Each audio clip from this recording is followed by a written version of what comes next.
Hey guys, welcome back to another video.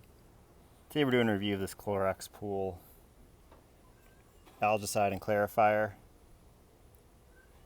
My pool's looking a little cloudy here. I just vacuumed the bottom up,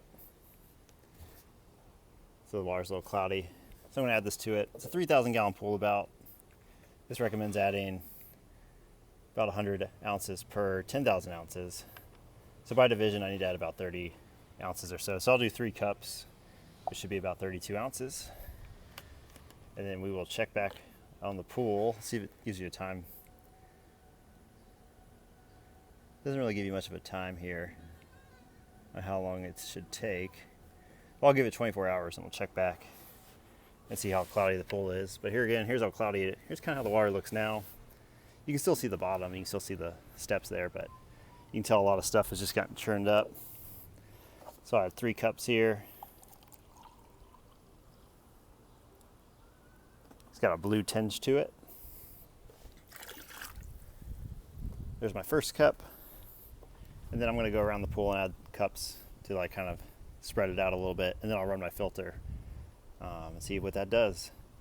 I'll put a link where you can buy this on Amazon. Amazon had the cheapest price. It was about $11 versus $16 at Home Depot. So I'll put a link to where you can buy it below. So let's see how this works. I'll put 2 more cups in and I'll check back with you guys in 24 hours. All right guys, so it's the next day and it's still fairly cloudy and there's definitely a good amount of algae in there still. So I would not recommend the Clorox Algaecide and Clarifier. I've actually tried it a few times since I put it in there because it didn't work the first time.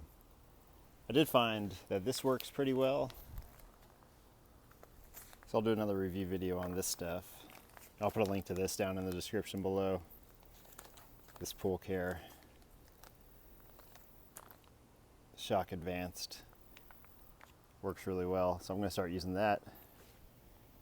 Otherwise I always put 2 chlorine tablets in that little floater there. Yeah, I got a bunch of algae in here, so got some work to do. I'll put a link down to the stuff that actually works down below. I wouldn't recommend buying this stuff. Thanks for watching guys. I'll catch y'all next time.